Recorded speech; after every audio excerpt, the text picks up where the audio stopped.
વિદ્યાર્થી મિત્રો, હું પટેલ અમિત કુમાર દિલીપભાઈ, રોલ નંબર 2016. તો આજે આપણે ધોરણ 6 વિષય ઇંગ્લિશનો યુનિટ બ્યુટીફુલ બર્ડ્સ વિશે આ ચાર્ટ દ્વારા માહિતી મેળવીશું. તમે જોઈ શકો છો કે આ ચાર્ટમાં વિવિધ પક્ષીઓની પિક્ચર ડ્રો કરવામાં આવી છે. તો સૌપ્રથમ આપણે પીકોક એટલે મોર વિશે જોઈશું. મોર એ પેફોલ ફેમિલીમાંથી બિલોંગ કરે છે અને તે ભારતીય સંસ્કૃતિનું એક મહત્વનું પક્ષી ગણવામાં આવે છે.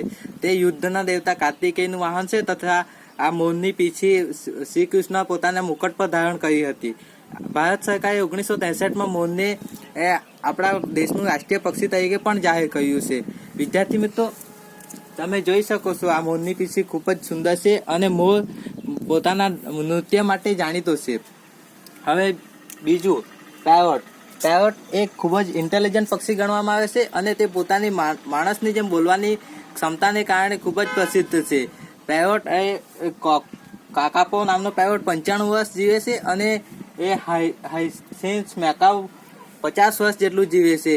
હવે ત્રીજું છે વેવિંગ બર્ડ એ પોતાની ક્ષમતા, પોતાનો માળો પોતાની જાતે બનાવવાની ક્ષમતાને કારણે વેવિંગ બર્ડ કહેવામાં આવે છે. તે પોતાના માળાને ગૂંથીને બનાવે છે, આથી તેને વેવિંગ બર્ડ કહેવામાં આવે છે. તમે આ વેવિંગ બર્ડનો માળો જોઈ શકો છો, જે તે પોતાની જાતે બનાવે છે અને તેમાં રહે છે. અને ચોથું છે શ્વાન એ પાણીમાં રહેતું એક ખૂબ જ મોટું પક્ષી છે અને તે સાથે સાથે ઉડી પણ શકે છે. આમ પાણીમાં રહેતું અને હવામાં ઉડતું સૌથી મોટું પક્ષી તરીકે શ્વાન જાણીતું છે.